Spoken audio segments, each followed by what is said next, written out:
बिस्मिल्लाहिर्रहमानिर्रहीम रब्बि इश्रह ली सदरी व यस्सिर ली अमरी वहलुल उक़दतन मिन लिसानी यफ़क़हू क़ौली।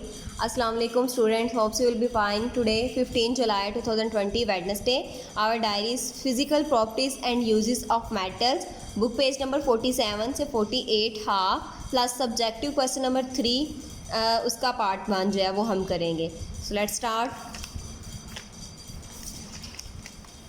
Uses of some common elements, पीछे हमने उसकी एलिमेंट्स की क्लासिफिकेशन डिस्कस की थी, आज हम उनके कॉमन एलिमेंट्स के यूजेस कहते हैं कि कॉमन एलिमेंट्स के जो यूजेस हैं उनको हम इस्तेमाल उनकी फ़िज़िकल प्रॉपर्टीज़ की बेस पे करते हैं। अब physical properties and uses of metal, अब फिज़िकल प्रॉपर्टीज़ की बेस पे हम कैसे करते हैं।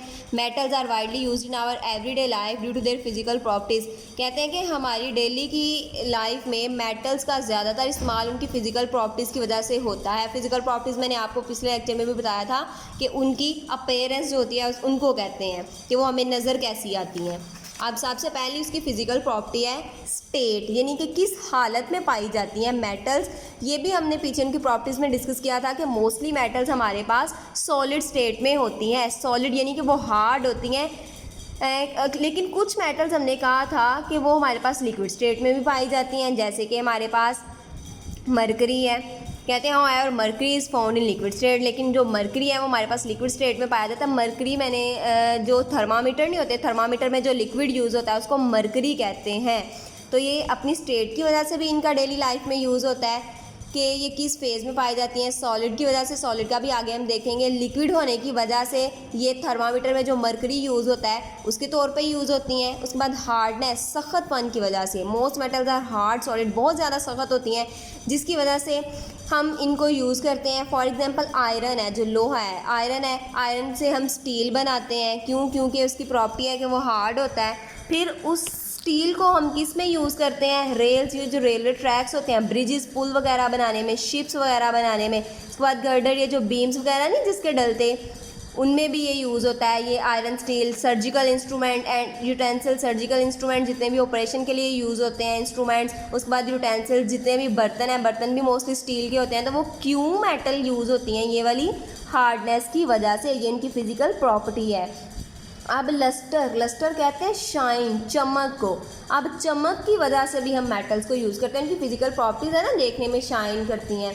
फ्रेशली कट मेटल्स है ब्रिलियंट शाइन, जब फ्रेशली कट मेटल को फ्रेश कट किया जाए तो उनकी बहुत ज़्यादा शाइन होती है, जिसको हम लस्टर कहते हैं। लस्टर की कोई डेफिनेशन पूछे तो फ्रेशली कट मेटल्स है brilliant shine car lustre. For example हमारे पास एलुमिनियम की उन्होंने एग्जाम्पल दी हुई है, is use for making utensils.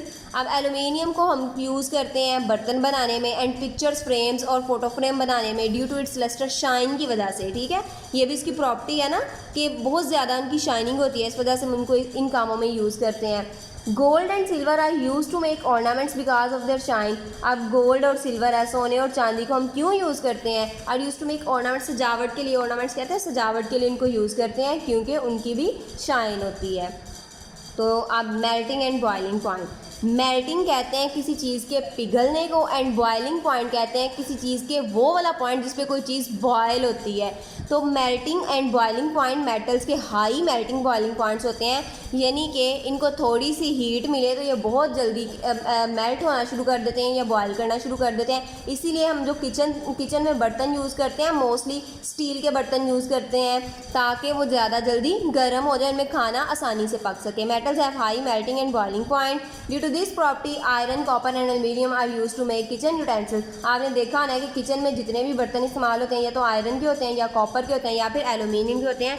इसी वजह से हम यूज़ करते हैं क्योंकि इनके जल्दी गर्म हो जाते हैं और इनका मेल्टिंग पॉइंट भी ज़्यादा होता है। तो ये मेटल की प्रॉपर्टी की वजह से इसको यूज़ करते हैं। तो ये उनसे रिलेट कर रही है ना, मेटल की जो फिज़िकल जो मेटल के यूजेस हैं उनकी फ़िज़िकल प्रॉपर्टी से रिलेट कर रहे हैं आप। स्ट्रेंथ एंड मेलेबिलिटी, स्ट्रेंथ मजबूती एंड मेलेबिलिटी कहते हैं कि किसी भी शेप में मोल्ड करना। पीछे हमने पढ़ा था मेटल्स को हम किसी भी शेप में लेके जा सकते हैं, उनको हम प्रेस करेंगे, हीट करेंगे और जिस मर्जी शेप में ले आएंगे। Metals are use to make sheets, wires. अब हम इनसे शीट्स बनाते हैं, वायर्स, तारे बनाते हैं, स्प्रिंग्स बनाते हैं due to their property of strength and malleability. क्यों? क्योंकि इनको हम जिस शेप में लाना चाहें उसी शेप में लेके आ सकते हैं, इस वजह से हम इनको इन सारे कामों में यूज़ करते हैं। ये भी इसकी फ़िज़िकल प्रॉपर्टी है। कंडक्टिविटी, ये भी हमने पीछे डिटेल से पढ़ा था कंडक्टिविटी का मतलब है कि ये गुड हमारे पास ये हीट और इलेक्ट्रिसिटी की गुड कंडक्टर है, यानी आसानी से हीट को भी एब्जॉर्ब कर सकती हैं और इलेक्ट्रिसिटी भी इनमें से आसानी से गुजर सकती है। Metal like copper and aluminium are used in electrical wiring. अब आपने इलेक्ट्रिकल वायरिंग में जो यूज़ होती हैं तारें वगैरह, वो कॉपर की या एल्युमिनियम की होती हैं। They have the property to allow the electricity to pass through them. क्यों? क्योंकि इनमें से बिजली आसानी से गुजर सकती है। This property is called conductivity. इस प्रॉपर्टी को हम कंडक्टिविटी कहते हैं। तो ये फिज़िकल इनकी प्रॉपर्टीज़ थी जिनकी वजह से हम इनको यूज़ करते हैं डेली लाइफ में। आपका जो लॉन्ग क्वेश्चन है ये देखें, relate physical properties of metal elements with their uses. के जो फिज़िकल प्रॉपर्टीज़ हैं वो किस तरह यूजेस के साथ रिलेट करती हैं, कि हम फिज़िकल प्रॉपर्टीज़ की बेस पे किस तरह मेटल्स को यूज़ कर सकते हैं। तो आप लोगों का यहाँ से स्टार्ट हो रहा है पेज नंबर 47, यहाँ से uses of some common elements, और यहाँ तक आपका ये जाएगा। अब है एलॉयज़। एलॉयज़ किसे कहते हैं? कहते हैं मेटल की एक बहुत ही दिलचस्प प्रॉपर्टी है एलॉयज़ बनाने की। अलॉय कैसे अलॉयज़ बनाए जाते हैं? जब दो या दो से ज़्यादा मेटल्स को आपस में हम मिलाते हैं तो जो चीज़ बनती है उसे एलॉय कहते हैं। Interesting properties of metal is the ability to form alloy. Metal की एक बहुत ही दिलचस्प प्रॉपर्टी है कि वो अलॉय बनाती है। And alloy contain more than one metals. एक या एक से ज़्यादा मेटल्स को मिक्सअप करते हैं तो अलॉय बन जाता है। एग्जाम्पल उन्होंने दिया German silver is an alloy of copper, zinc and निकल। अब जो जर्मन सिल्वर है ये किस किस का मिक्सचर है? इसमें कॉपर, जिंक और निकल तीनों चीज़ों को मिक्स किया जाता है तो हमारे पास जर्मन सिल्वर बनता है, जो कि एक एलॉय है। ये एमसीक्यूज़ के तौर पे भी पूछा जा सकता है, आपने याद रखना है। It is used in jewellery. फिर इस जर्मन सिल्वर को हम ज्वेलरी में यूज़ करते हैं। अब ब्रास भी हमारे पास एक अलॉय है, और अलॉय मिक्सचर होता है एक या एक से ज़्यादा मेटल्स का। ये किन किस का मिक्सचर है? Copper and zinc. Brass, copper and zinc का मिक्सचर है which is use to make. इससे हम पाइप्स बनाते हैं, होज नोजल एंड ज्वेलरीज में यूज़ करते हैं। पाइप्स वगैरह, होज नोजल, ये जो टैप्स वगैरह में यूज़ होते हैं। तो आप लोगों ने बात याद रखनी है, इधर दो अलॉयज़ उन्होंने बताए हुए हैं, एक जर्मन सिल्वर है और एक ब्रास है। जर्मन सिल्वर कॉपर, जिंक और निकल का मिक्सचर है, और ब्रास जो है वो कॉपर एंड जिंक का मिक्सचर है। जज़ाकल्लाह।